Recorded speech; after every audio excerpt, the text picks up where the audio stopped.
안녕하세요. 피셔인베스트 피셔입니다. 제가 영상을 찍으면서 포트폴리오에 대해서 언급을 해드린 적이 없는 것 같아요. 격일로 글을 게시했던 이 카페에서는 포트폴리오 관리에 대한 부분에 대해서 지속적으로 설명을 해드렸는데 이 제 영상에서는 한 번도 언급을 못 해드린 것 같아서 오늘 말씀을 드립니다. 자, 우선 요즘 리세션이라는 말이 많이 나옵니다. 리세션은 경기 둔화의 초기 국면을 의미하고요. 지금 보여드리는 그림은 경기의 상승, 둔화, 하강, 회복의 이 네 가지 사이클을 나타낸 표입니다. 리세션은 그림에서 주황색, 그러니까 둔화의 영역에 들어서는 것을 말합니다. 그리고 경기 침체가 더 심해져서 붉은색의 하강 국면에 들어서는 것을 디프레션, 불황이라고 부릅니다. 자, 이런 경제 용어는 알아두시면 신문을 읽으실 때 편하니까 한번 알아두시고요. 자, 그런데 지금은 경기의 어느 구간쯤일까요? 그림에서 녹색의 상승 영역 보이시죠?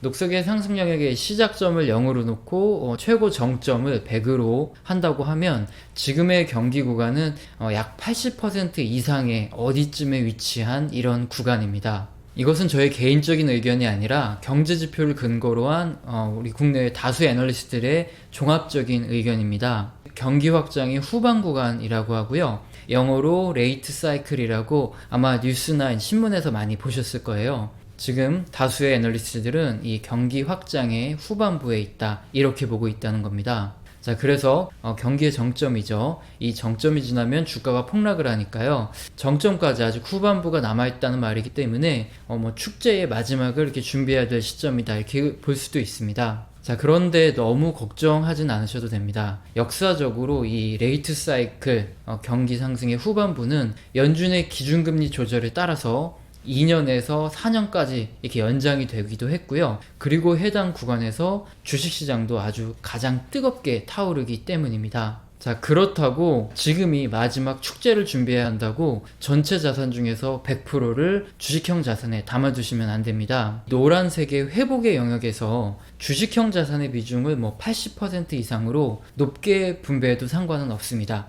하지만 이 녹색의 경기 상승 영역에 들어서면 반대로 주식보다 채권의 비중을 점점 늘려가야 되는 것이 원칙입니다. 그래서 지금 구간은 경기의 상승의 80% 이상의 구간이라고 말씀드렸기 때문에 전체 투자자산 중에서 이 안전자산 또는 이 채권의 비중을 포트폴리오 전체 자산 중에서 40% 정도는 넘겨서 가지고 있어야 합니다.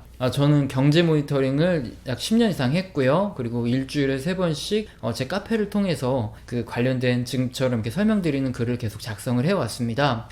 그런데 이 그림 보시면 제가 지난 2018년 작년 2월에 이렇게 작성을 했던 글인데요. 고객님들을 관리하는 이 포트폴리오에 대한 글이고 또 10,000명 정도 되시는 카페 회원님들이 전부 다 보신 글이기 때문에 제가 수정이나 조작을 하지 않았습니다. 당시 주식시장이 하락했는데 어떻게 대응하냐 이렇게 물어보셔서 제가 남겼던 글입니다. 2017년 말 주식시장이 한창 좋을 때 경제지표들이 둔화되는 모습이 관찰됐습니다. 그래서 관리해드리는 고객님들의 포트폴리오에서 채권 비중을 60%까지 늘렸고 주식 비중을 40%로 줄였습니다. 근데 2017년 당시에 주식시장이 너무 좋았기 때문에 일부 고객님들께서는 주식시장이 아주 좋고 더 오를 것 같은데 채권 비중을 왜 올려서 이렇게 수익을 안 나오게 만드냐 이렇게 불만을 제기하시는 경우도 꽤 있었습니다. 하지만 2018년 초부터 주식시장이 계속 하락하기 시작했죠.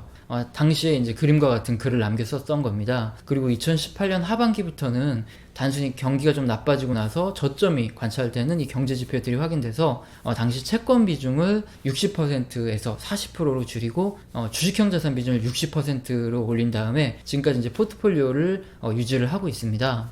갑자기 제가 이렇게 얘기해서 영업을 하거나 제가 잘 맞춘다는 것을 말씀드리는 게 아니라 그냥 경제 지표만 보고 대응을 했는데 운이 좋았던 것 뿐입니다. 그리고 제가 이 예시를 들어서 말씀드리는 핵심은 이것입니다. 경기 구간마다 반드시 실행하셔야 하는 이 주식형 자산과 채권형 자산의 비율, 이것이 있습니다. 이것을 포트폴리오 관리라고 하는데요. 이것은 정말 아주 중요한 부분이니까 반드시 지키셔야 합니다. 지금은 경기 회복의 이 후반기이고 아직은 파티를 즐길 여유가 있다고 이렇게 말씀을 드렸죠. 그렇더라도 채권의 비중은 40% 이상을 가져가야 됩니다. 이 고점에서 예상치 못한 블랙스완을 맞을 경우에 주식시장이 그대로 폭락을 할 수 있기 때문이죠. 자, 그래서 보수적인 분들은 채권의 비중을 더 늘리셔도 상관없습니다. 그리고 향후 주식시장이 반등을 하게 되면 경기의 정점에 더욱 가까워지는 거죠. 이제 하반기나 뭐 이렇게 해서 주식시장이 불타오르고 뭐 주변에서 뭐 코스피 3천 간다, 뭐 가자, 뭐 떡상 가자, 뭐 외치며 들떠 있더라도 제 동영상을 시청하신 여러분께서는 채권 비중을 점점 늘리셔야 합니다. 그렇게 경제 지표를 통해서 경기 흐름에 맞게 주식형 자산과 채권형 자산의 비중을 관리를 하셔야 되고, 그리고 하반기에 주식시장이 올라가면 경기 정점에 더 가까워지기 때문에, 그래서 나중에는 전체 자산 중에서 80% 이상을 채권, 그리고 20% 미만을 주식형 자산의 포트폴리오를 유지하신 채 주식시장의 폭락을 맞이해야 합니다. 지금 분명히 전체 자산 중에 주식을 100%로 하는 포트폴리오를 가지고 계신 분도 분명히 있으실 겁니다. 경기 흐름에 맞게 채권형 자산과 주식형 자산의 포트폴리오를 배분하는 것은 이 투자의 핵심입니다. 그리고 지금은 채권의 비중이 한 40% 정도는 있어야 합니다. 뭐 그렇다고 지금 당장 주식을 막 다 팔고 뭐 채권을 가지고 있으랴 이 말이 아니라, 이제 주식시장이 반등하고 회복이 될 때마다 채권의 비중을 이렇게 채워 나가시기 바랍니다. 자, 오늘 영상도 마음에 드셨다면 구독과 좋아요 눌러주시고 지속적으로 시청 부탁드리겠습니다. 감사합니다.